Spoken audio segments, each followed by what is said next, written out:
Hills ఉప ఎన్నికల్లో కాంగ్రెస్ నేతలు అధికారాన్ని అడ్డం పెట్టుకుని ఎన్నికల కోడ్ ఉల్లంఘిస్తున్నారని బీఆర్ఎస్ ఆరోపిస్తోంది. రాష్ట్రంలోని సీఈఓ ఎన్ని ఫిర్యాదులు చేసినా పట్టించుకోవడం లేదంటూ ఢిల్లీ వెళ్తున్నారు.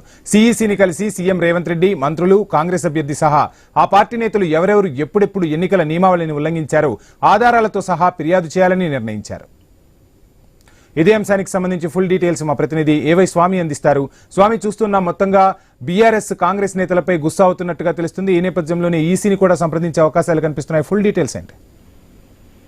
వంశీ, బీఆర్ఎస్ పార్టీ జూబ్లీస్ బై ఎలక్షన్స్ లో కాంగ్రెస్ పార్టీ నేతలు రాష్ట్ర ప్రభుత్వాన్ని అడ్డం పెట్టుకుని ఎన్నికల మోడల్ కోడ్ ఆఫ్ కండక్ట్ ను ఉల్లంఘిస్తున్నారు, బీఆర్ఎస్ నేతలను ఇబ్బంది పెడుతున్నారని చెప్పేసి కూడా రాష్ట్ర ఎన్నికల ప్రధానాధికారి సుదర్శన్ రెడ్డికి ఎన్ని మాటల ఫిర్యాదు చేసినా పట్టించుకోవట్లేదని చెప్పేసి ఆరోపిస్తారు. దీనిపైన కేంద్ర ఎలక్షన్ కమిషన్ అధికారులను, కమిషనర్లను కలిసి ఫిర్యాదు చేయాలని చెప్పి నిర్ణయించారు. ఈ రోజు కాసేపట్లో కేంద్ర ఎలక్షన్ కమిషన్ నిర్వాచన సదన్ కి వెళ్లి బీఆర్ఎస్ పార్టీ రాజ్యసభ సభ్యులు వద్దిరాజు రవిచంద్ర, మరోవైపు దామోదర్ రావుతో సహా మిగతా నేతలంతా కూడా సురేష్ రెడ్డి ముగ్గురు కూడా వెళ్లి ఫిర్యాదు చేయాలని చెప్పేసి కూడా భావిస్తున్నారు. దీనికి సంబంధించి ఇప్పటికే పార్టీ అధినేత కేసీఆర్ ఆదేశాలతో వాళ్ళంతా కూడా ఢిల్లీకి వెళ్లారు. ఢిల్లీలో వారిని కలిసి ఫిర్యాదు చేయాలని చెప్పేసి భావిస్తున్నారు. ఈ రోజు ఉదయం నుంచి కూడా బీఆర్ఎస్ పార్టీ నేతల ఇళ్లలో పోలీసులు, ఎలక్షన్ స్క్వాడ్ అంతా కూడా అక్రమంగా ఇళ్లలోకి చొరబడి దాడులు చేస్తున్నారు. బీఆర్ఎస్ నేతల్ని భయభ్రాంతకు గురి చేస్తున్నారు, ఒకవైపు ఆరోపణలు చేస్తున్నారు. రాష్ట్ర ప్రభుత్వం అధికారాలను అడ్డబెట్టుకుని కాంగ్రెస్ పార్టీ బీఆర్ఎస్ నేతలు టార్గెట్ చేసిందని చెప్పేసి కూడా ఒకవైపు భావిస్తూ రాష్ట్ర అధికారులకు ఎన్ని మాటలు చెప్పినా కూడా పట్టించుకోవట్లేదని ప్రత్యేకంగా